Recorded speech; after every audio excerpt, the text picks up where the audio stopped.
الحمد لله رب العالمين. السلام عليكم ورحمة الله وبركاته.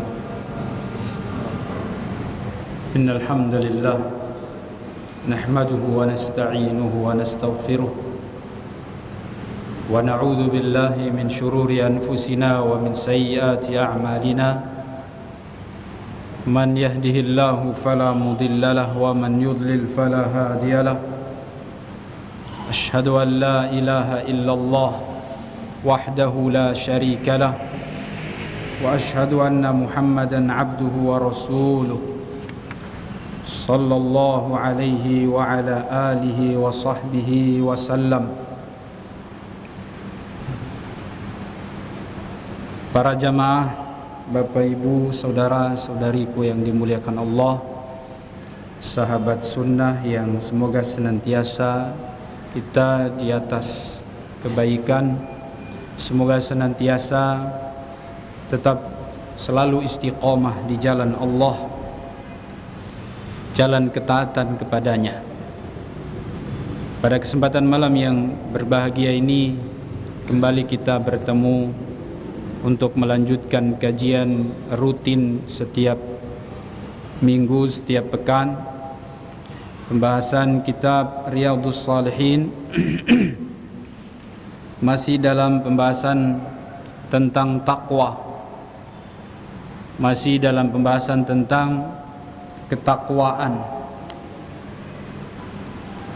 Pada kesempatan yang baik ini, semoga kita senantiasa tetap semangat mencintai ilmu dan semangat untuk mengamalkan ilmu.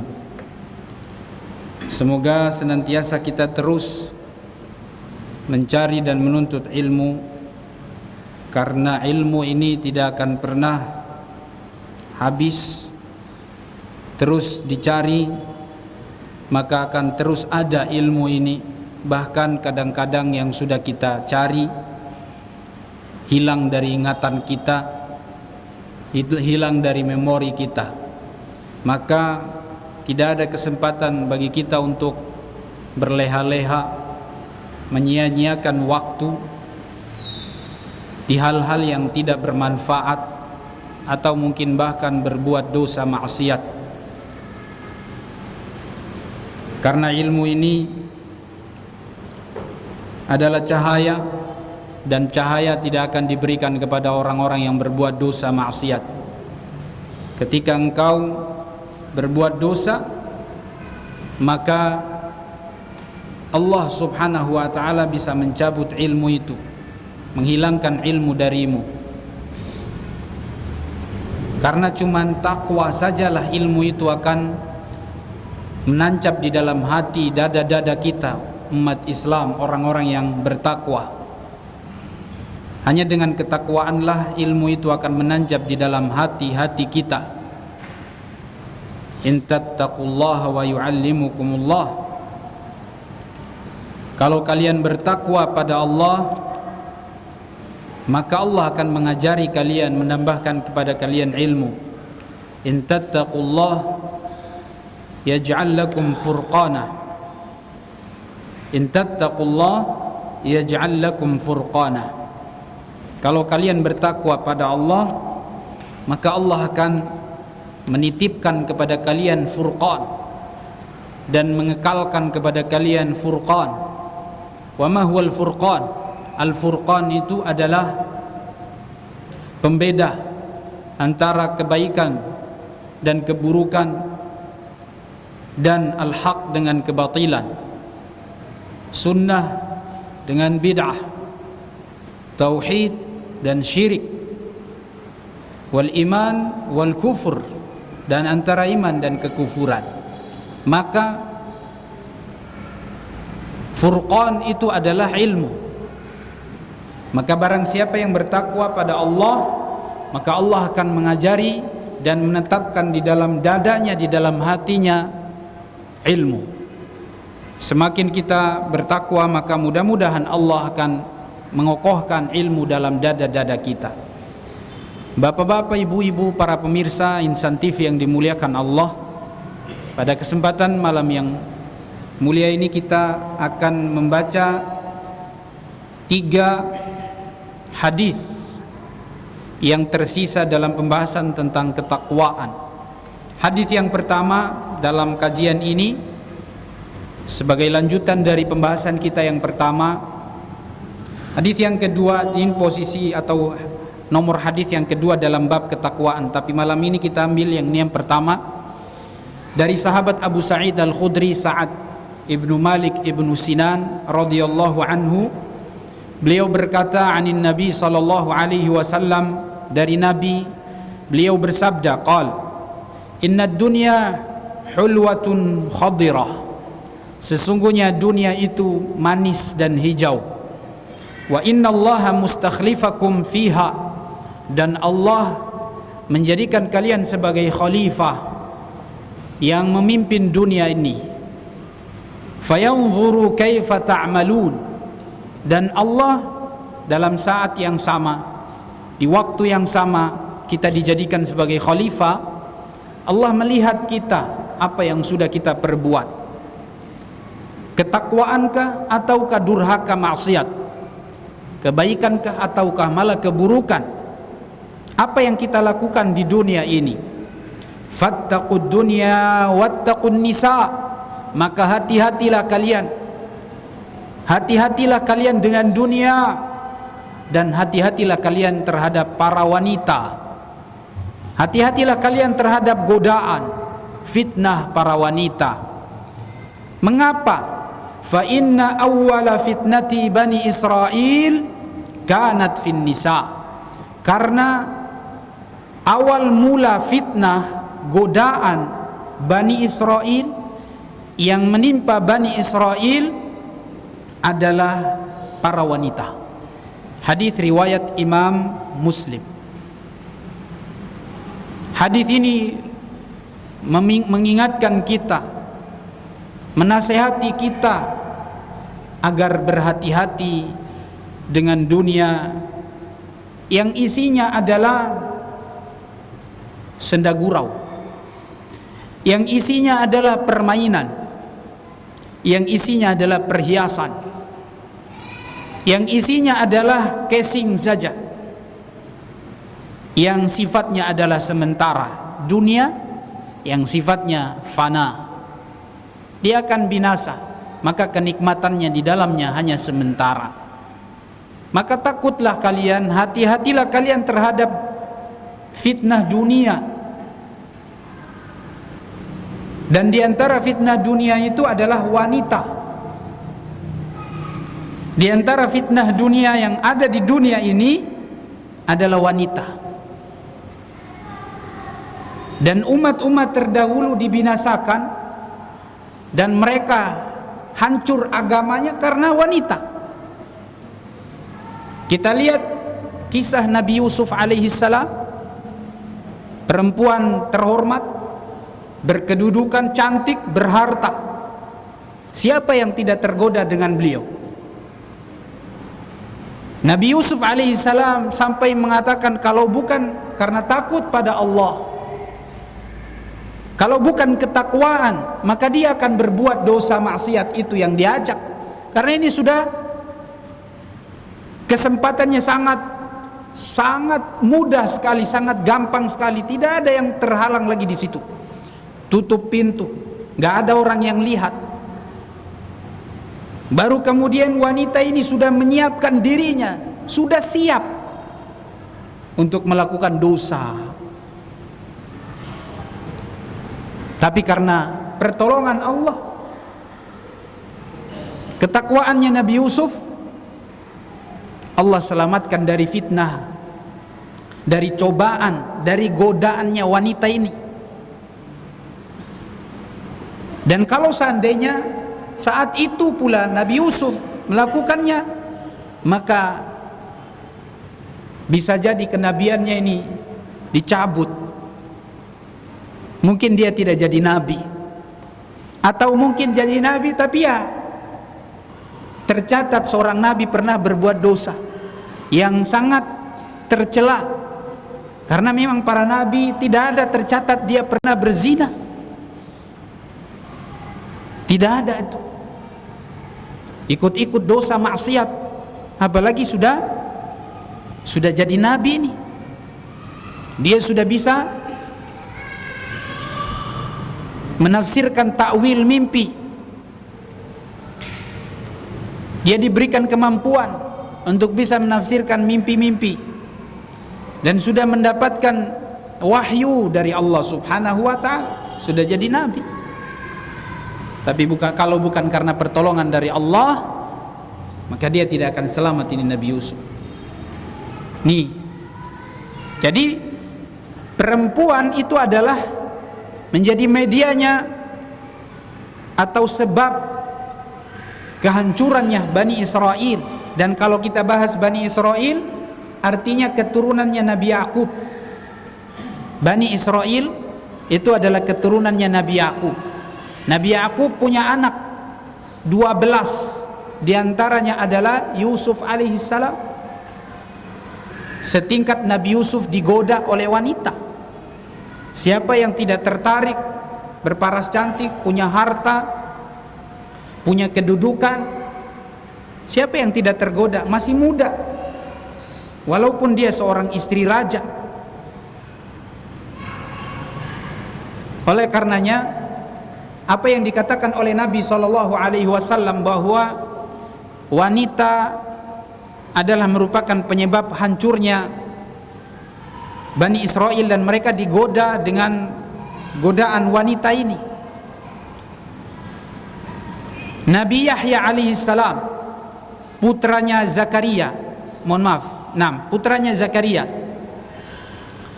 yang dibunuh gara-gara wanita. Saat itu Nabi Yahya alaihissalam diminta oleh sang raja yang berkuasa saat itu, diminta fatwanya atau penjelasannya atau masukannya, nasihatnya. Dia panggil Nabi Yahya untuk memberikan pendapat kepada beliau karena dia ingin menikah seorang wanita yang tidak halal dinikahi karena dia pezina, tapi cantik. Raja ini pengen minta pendapat Nabi Yahya alaihissalam, bagaimana menurut engkau kalau aku menikah dengan perempuan itu? Maka Nabiullah Yahya mengatakan, jangan, haram, tidak boleh menikahi seorang pezina. Maka kemudian, karena di situ juga ada wanitanya, wanita ini dengar kabarnya bahwa sang raja ingin menikah dengan wanita ini, dengan dia. Maka si wanita itu mengatakan kepada sang raja, kalau engkau ingin menikahiku, maka maharnya adalah kepalanya Nabi Yahya. Maharnya adalah penggal Yahya. Itu mahar saya. Maka Nabi Yahya dieksekusi, ditangkap dan dibunuh. Sedang dia lagi sholat, lagi ibadah, dipotong lehernya langsung, putus. Bani Israel yang durhaka kepada nabi-nabi mereka, dibunuh nabi gara-gara wanita.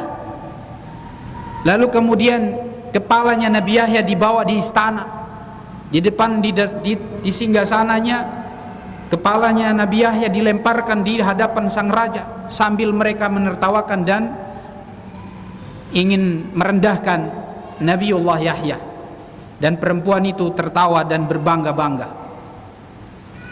Lalu kemudian ada di antara penasehatnya sang raja di situ mengatakan, atau di antara orang-orang yang ada di situ mengatakan, kalian tidak takut dengan doa bapaknya Zakaria, nabi ini? Kalian tidak takut dengan dia? Kalau dia doakan kalian bisa binasa. Maka ditanyakan, raja bilang, bagaimana kalau begitu solusinya? Bunuh juga Zakaria. Akhirnya Zakaria dikejar, ditangkap, diincar, jadi buronan, dikejar-kejar, dan Nabi Zakaria lari di hutan dan dia bersembunyi di dalam pohon. Lalu pohon itu ditebang sama sekalian dengan Zakarianya, mati di dalam pohon. Ada yang mengatakan dia mati di atas pohon, ada yang mengatakan di tempat lain. Yang jelas dibunuh juga gara-gara wanita. Cuman karena wanita, Bani Israel tergoda sampai seperti ini. Nabinya dikorbankan. Nah, dan sebagian para ulama mengatakan, kenapa awal fitnah, awal godaan itu muncul dari orang-orang Bani Israel? Karena juga khusus di dalam umatnya Rasulullah sallallahu alaihi wasallam, ketika waktu Nabi setelah perang Badar, orang-orang kafir musyrikin kan kalah. Maka orang-orang Yahudi ini juga Bani Israel, turunannya Nabi Yakub, Bani Israel. Orang-orang Yahudi marah besar, emosi, pengen mau balas, pengen menyerang Rasulullah dan para sahabat saat itu, sampai mereka cari-cari masalah. Di antara masalah yang mereka lakukan adalah ada seorang wanita muslimah, mukminah diganggu. Ketika itu seorang wanita sedang pergi ke pasarnya orang Yahudi beli emas, perhiasan. Lalu kemudian wanita tersebut menggunakan jilbab besar, pakaian yang tertutup. Lalu kemudian mereka lewat di situ, mereka ada di situ dan mengganggu wanita tersebut. Mereka rayu wanita tersebut agar dibuka jilbabnya, agar dibuka hijabnya. Digoda wanita tersebut. Tapi wanita itu tidak menghiraukan mereka, tidak terfitnah dengan mereka. Lalu kemudian si wanita itu sedang sibuk, sedang asik tawar-menawar dengan sang penjual emas ini. Baju wanita muslimah ini diikat dari yang di ujung atas sama ujung bawah, sehingga ketika wanita itu berdiri, auratnya tersingkap, terbuka jilbabnya, dan mereka pada tertawa semuanya, menggoda wanita ini. Dan kemudian wanita itu teriak besar, meminta pertolongan. Lalu datanglah seorang sahabat. Datang seorang sahabat, langsung laki-laki yang mengganggu wanita ini dibunuh langsung. Ini Yahudi kabilah Qainuqa.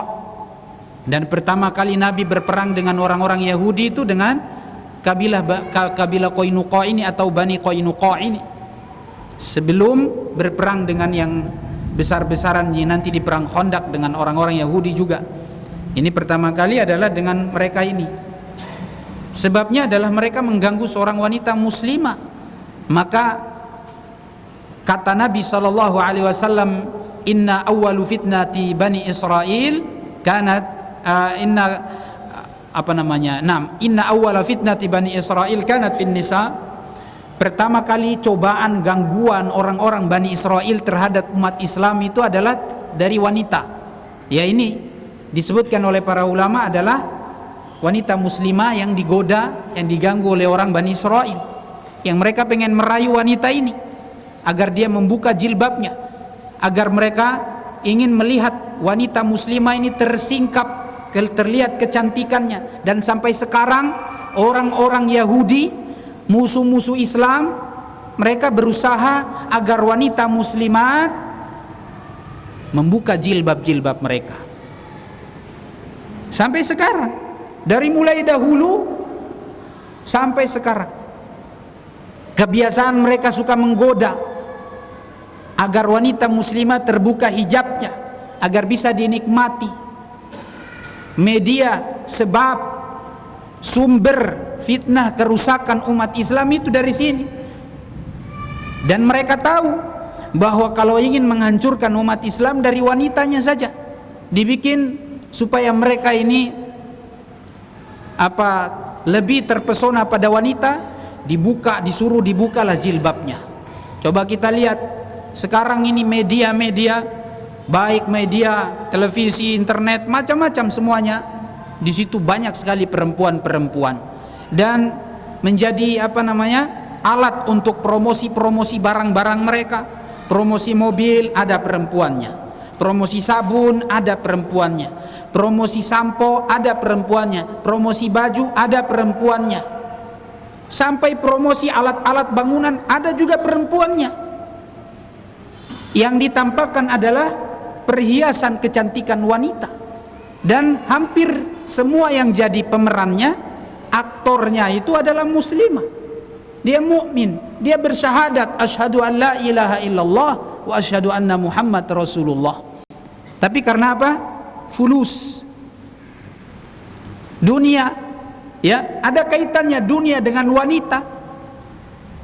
Menghancurkan umat Islam dengan membawa wanita-wanita mereka, mengajak wanita-wanita mereka muslimah ini untuk melepas jilbab mereka, keluar dari rumah-rumah mereka. Jangan diam di rumah, keluar kalian, berekspresi di luar sana, berkarya di luar sana.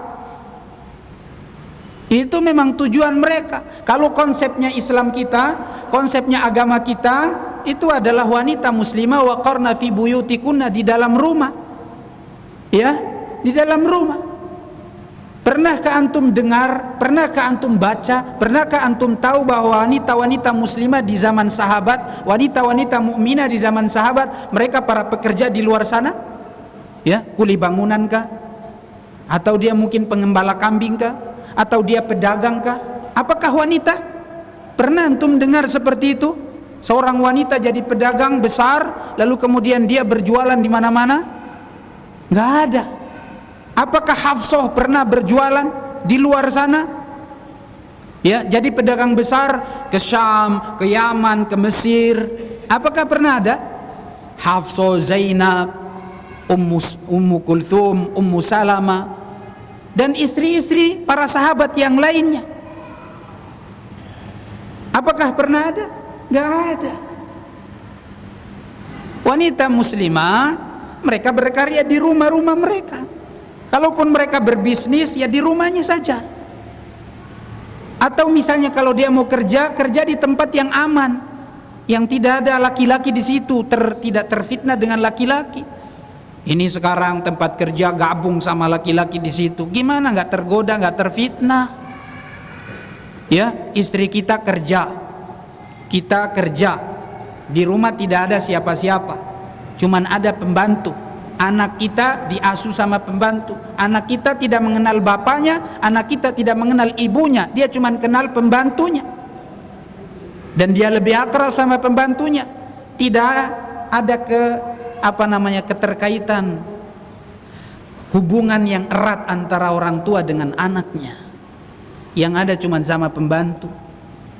Akhirnya rusaklah rumah tangga. Keluarga jadi berantakan. Gara-gara wanita ini. Wanita kerja, laki-laki kerja. Kalau misalnya laki-laki nggak kerja, perempuannya yang kerja. Sekarang nih terima pegawai negeri, perempuan daftar. Yang daftar semua perempuan. Yang diterima hampir semua juga perempuan. Laki-laki nggak ada kerjaan, nganggur. Coba perempuan tinggal di rumah. Buat apa kalian berekspresi di luar sana, berkarya di luar sana? Sudah urus anak. Didik anak, karena emang tugasnya perempuan itu di rumah, dia didik anaknya. Laki-laki itu memang tugasnya di luar, kerja berat, kerja keras, itu laki-laki. Nggak ada perempuan kerja keras, kerja berat, tidak ada perempuan itu. Perempuan itu yang lembut-lembut di rumah, dengan karakternya dia masak, cuci piring, nyetrika, bersih-bersih rumah, semua yang ada di rumah. Anaknya dididik. Karakter seorang anak itu ditentukan dengan karakter orang tua ibunya. Kalau ibunya di luar, anaknya dididik sama siapa? Sama pembantunya. Jadi terbawa karakter pembantunya. Na'udzubillah. Kita bertanggung jawab.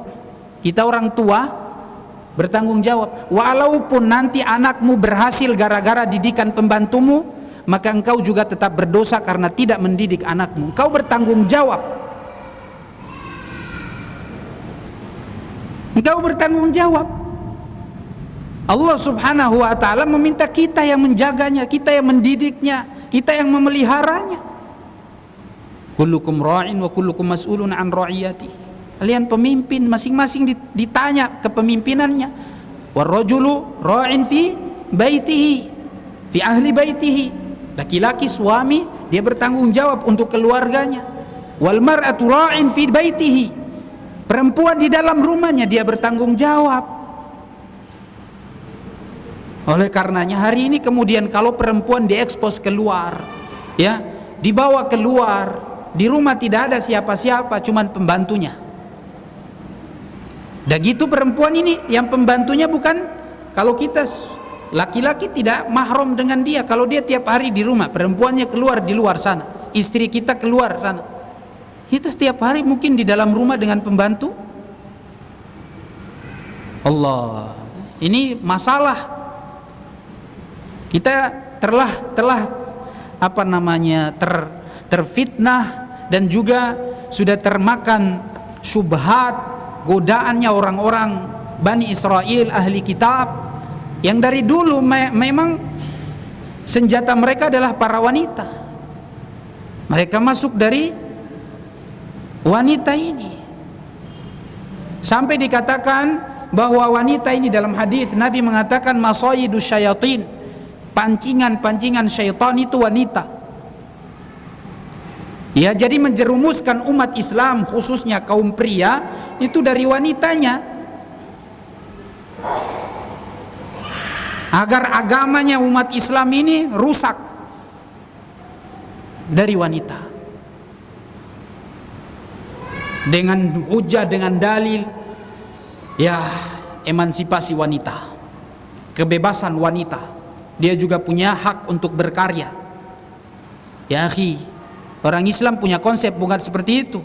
Dia berkarya di dalam rumah, bukan kemudian berkarya bebas di luar sana. Itu sumber fitnah. Itu sumber fitnah. Belum lagi kalau dia keluar dengan perhiasan yang na'udzubillah, dengan kecantikan yang na'udzubillah, dengan parfum yang na'udzubillah.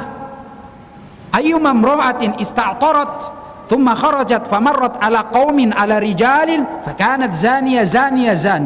Kata Nabi SAW, seorang wanita yang berpoles diri, mencantikkan dirinya dari pakai minyak wangi, lalu dia lewat di sekelompok laki-laki, maka dia dikatakan zania, pezina.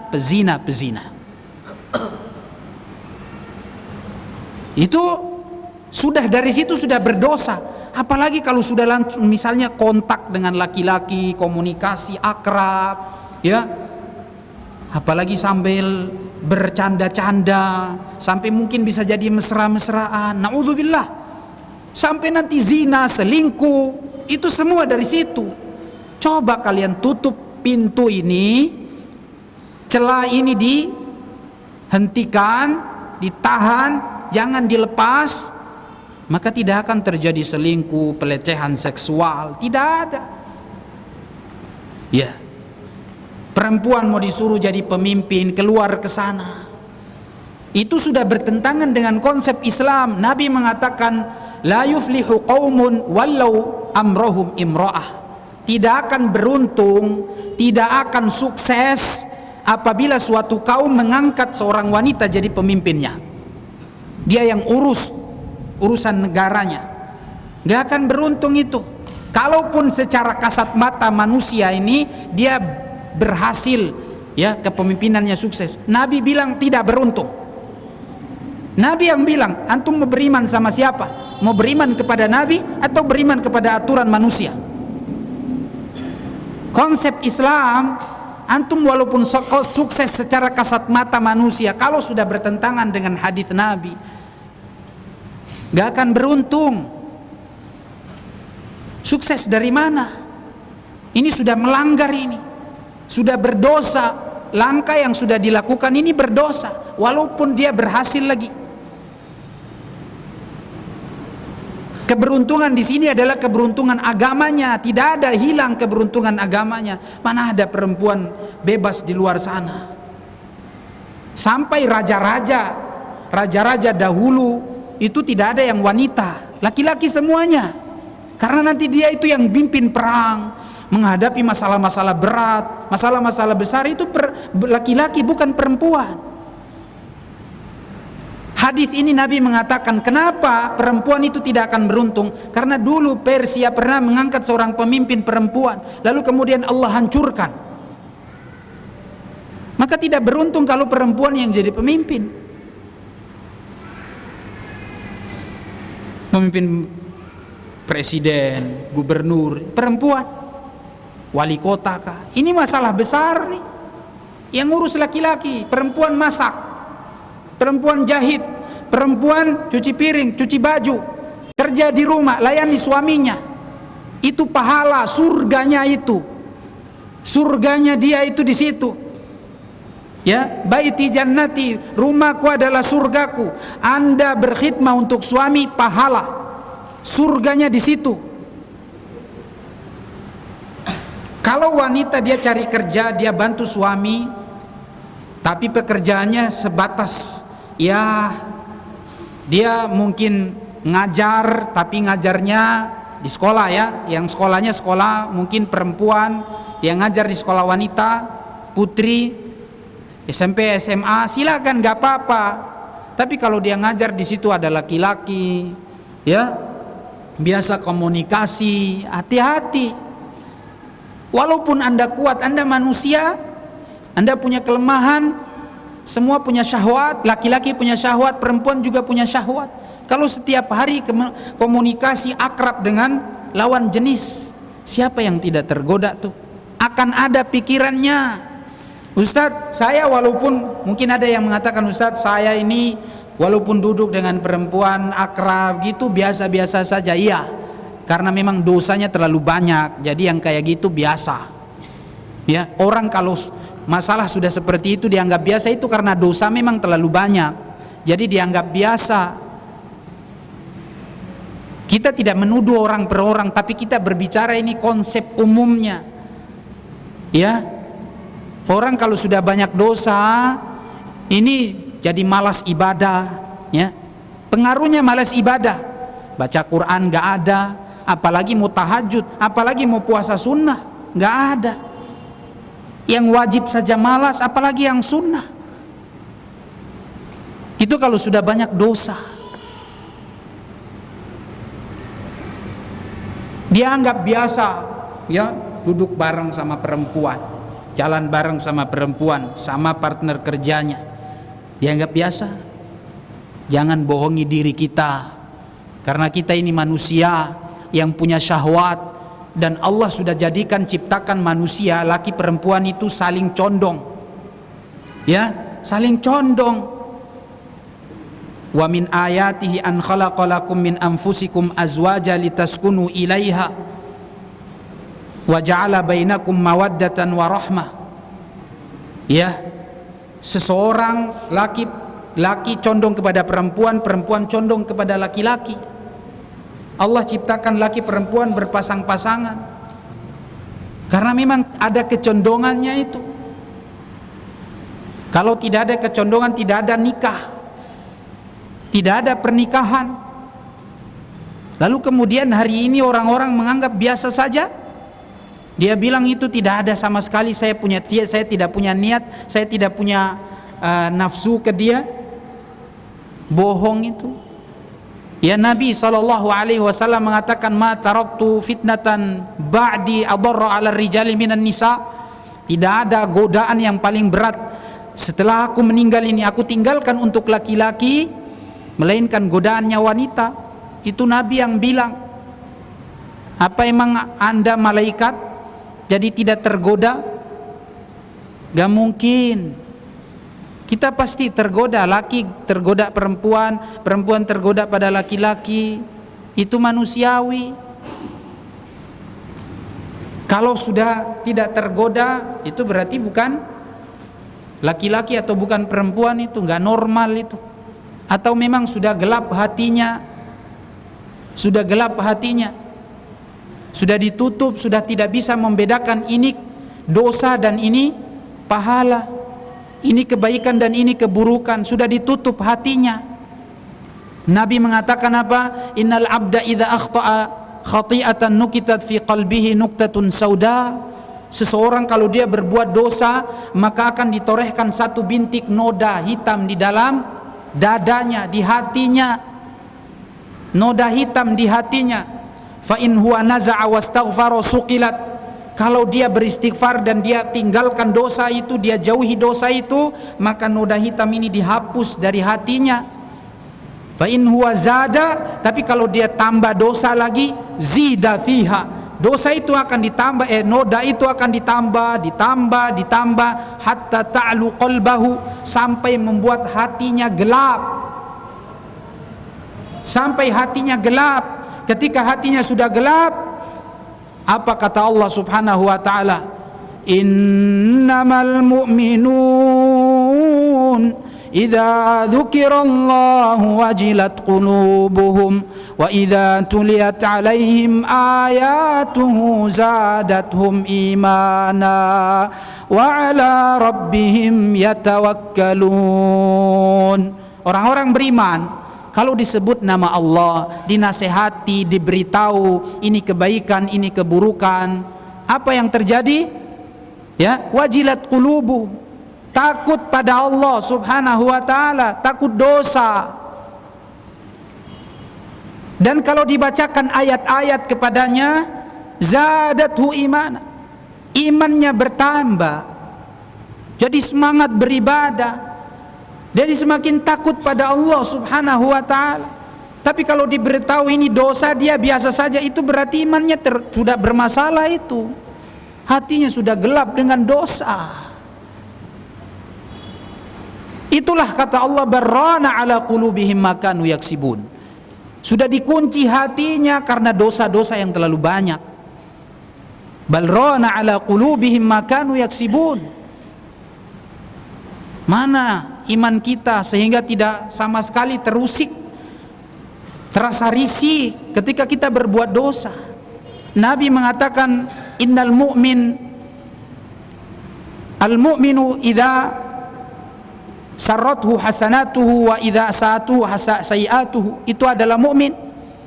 Orang mukmin itu adalah kalau dia berbuat kebaikan, dia bergembira, dia senang. Dan kalau dia berbuat dosa, dia merasa risih, tidak nyaman, tidak bahagia, tidak tenang. Itu mukmin.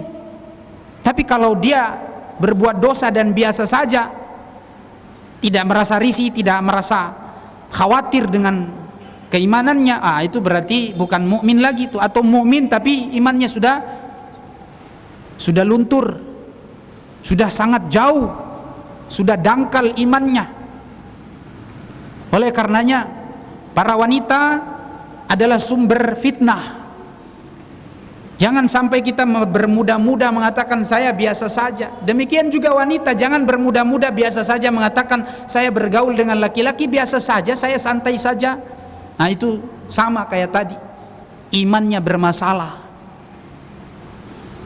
Kontak biasa, komunikasi langsung, mau chattingan, kirim-kirim pesan, canda-candaan, itu biasa.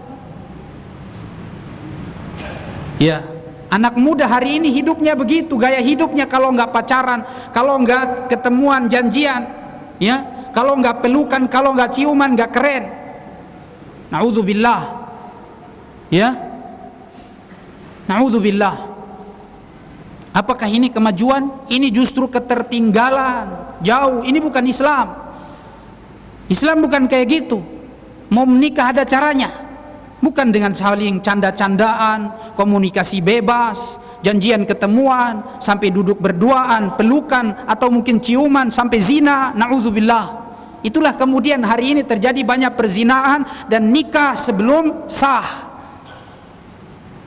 Maksudnya zina, maksud saya berbuat haram sebelum disahkan dengan akad. Nanti sudah hamil baru terpaksa dinikahkan untuk menutupi malu, supaya tidak dibilang orang ini dia hamil di luar nikah, padahal dalam keadaan hamil. Tidak boleh. Islam tidak membolehkan nikah dalam keadaan lagi hamil. Nanti kalau sudah lahiran baru suruh dua-dua bertaubat. Kalau mau nikah, kalau nggak nikah ya juga nggak apa-apa. Ya,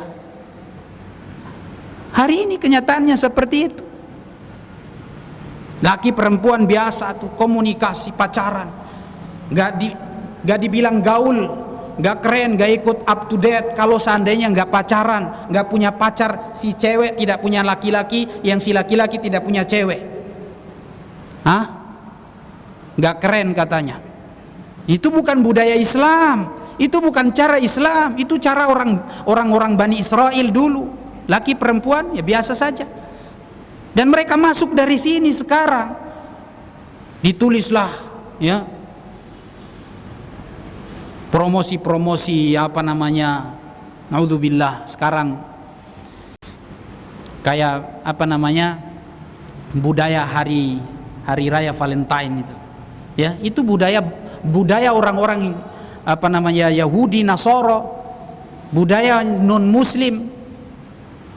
Pacaran itu kan dari mereka. Sebelum datang Islam itu sudah ada itu.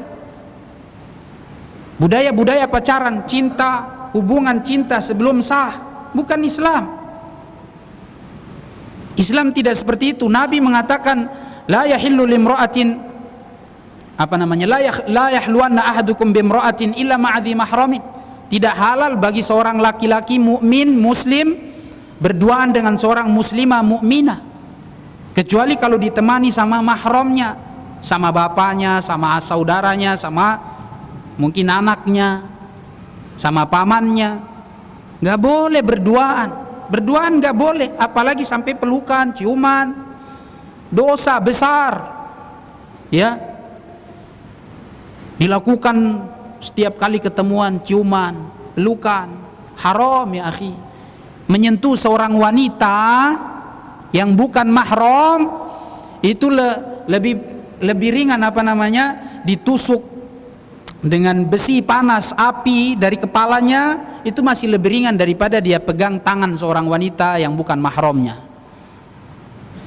Berat. Kok hari ini digampang-gampangkan ya, jabat tangan sama perempuan, laki-laki nyentuh tangan perempuan, wah tangannya lembut sekali, hancur sudah itu ya.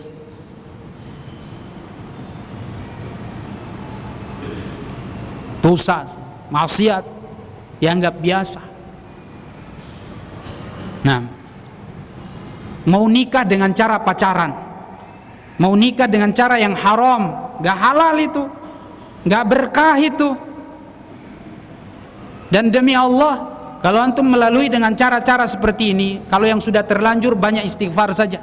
Tapi yang kalau baru tahu nih pacaran haram, gak boleh, nanti sudah nikah baru pacaran, silakan mau ngapain saja pun boleh. Kalau belum nikah gak boleh. Sampai sekedar memuji-muji seorang wanita, menyanjung-nyanjung sampai hatinya kelepek-kelepek, sampai patah-patah, terlipat-lipat ya, sampai berbunga-bunga, antum dosa. Berdosa karena antum telah menimbulkan syahwatnya, antum telah mengundang syahwatnya. Kalau dalam Islam seorang suami berhubungan suami istri itu pahala. Kalau dia ada yang berhubungan sebelum nikah, dosa, haram. Yang suami misalnya dia berhubungan dengan istrinya, pahala. Dan kalau dia berhubungan dengan perempuan lain bukan istrinya, dosa. Demikian juga ketika seorang suami memuji istrinya, menyanjung istrinya, membahagiakan istrinya dengan kata-katanya, pahala. Sama juga kalau dia puji perempuan lain, dia angkat-angkat perempuan lain, dosa. Ya, memuji istri orang sampai si istrinya sendiri direndahkan, antum dosa. Karena kalau antum memuji istri antum dapat pahala. Jadi sekali lagi saya ingin tekankan bahwa ya, para anak muda zaman sekarang, tinggalkan itu masa apa namanya, cara-cara orang-orang Yahudi, orang-orang Nasoro. Mau nikah harus dengan pacaran, komunikasi bebas. Tinggalkan itu. Tidak akan berkah. Anda melalui dengan cara seperti itu, suatu hari, suatu saat Allah akan balas. Allah Maha Kuasa, Allah Maha membalas segala sesuatu yang kita lakukan. Kalau yang baik mendatangkan keberkahan, yang buruk pasti mendatangkan adab atau penyiksaan di dunia, kalau bukan di dunia nanti di akhirat. Iya. Islam sudah ada caranya. Kalau mau menikah, carilah suami, carilah calon pasangan yang membuat kita ini semakin soleh. Ya, kalau antum mau menikah, jangan cuma asal nikah. Mau menikah, jangan cuma asal cari pasangan. Oh, ada pasangan, langsung nikah. Kebetulan pas dia mau nih. Enggak, bukan kayak gitu. Islam mengatur menikah itu adalah membuat kita itu yu'inu ala dinik. Dia menolong imanmu, dia menolong agamamu, membuat engkau semakin soleh dan bertakwa kepada Allah, bukan semakin jauh. Kalau sudah tahu dia tidak soleh, coba carilah yang soleh, yang baik. Sudah ini laki-laki ya, peminum, tara sambayang, ya, akhlaknya buruk, kebetulan karena dia kaya, oh mau sudah, ya, atau dia gagah, dia ganteng atau gantong, ya, mau sudah, gak ada masalah. Urusan itu belakang. Dia nggak sholat, nggak ibadah, itu bukan, nggak ada kaitannya sama kebahagiaan rumah tangga. Ya, tidak ada kaitannya dengan nanti kita bahagia atau tidak. Kalau dia tidak sholat, dia tidak misalnya menjalankan ketaatan pada Allah, akhlaknya buruk pun nggak ada masalah, yang penting kaya, yang penting ganteng, punya nasab mulia. Ingat, Nabi mewasiatkan kepada kita, yang laki-laki Nabi mengatakan tunkahul mar'a li arba'. Laki-laki dinikahi, perempuan dinikahi karena 4. Ini untuk laki-laki. Apanya? Hartanya, nasabnya, kecantikannya, baru agamanya. Nabi terakhir mengatakan pilih agamanya. Jadi kalau kita menikah, yang laki-laki ini cari yang ada agamanya, supaya nanti dia juga membantu kita untuk jadi orang soleh. Ya, man tazawwaja faqad istakmala nisfu dinihi. Orang yang menikah telah menyempurnakan separuh agamanya. Falyattaqillaha fi nisfil baqi. Maka dia cari ketakwaan yang sisanya adalah dengan dekat pada Allah. Nah, cari suami yang soleh, supaya istri yang soleh, supaya nanti dia bantu. Demikian juga seorang perempuan, dia menerima laki-laki yang soleh. Jangan asal nikah saja. Nanti kalau sudah nikah, akhlaknya buruk, suaminya kasar, ya, tidak baik, terhadap kewajiban melalaikan, dan terhadap yang sunnah apalagi. Maka kalau mau cari pasangan itu yang soleh, soleha, insya Allah, bukan hanya sekedar menikah dapat pasangan. Karena ini rumah tangga berjalan jauh sampai mati bisa jadi. Maka jadikan nikah ini adalah sebab kita mencari pahala, mencari kebaikan, ketakwaan kepada Allah Subhanahu wa taala.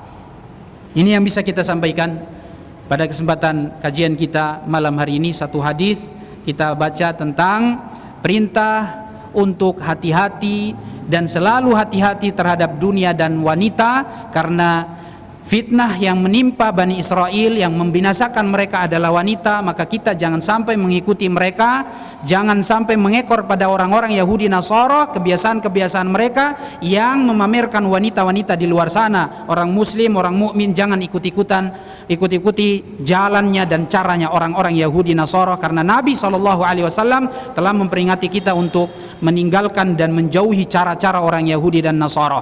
Barakallahu fikum. Subhanakallahumma wa bihamdika asyhadu an la ilaha illa anta astaghfiruka wa atubu ilaik. Wassalamu alaikum warahmatullahi wabarakatuh.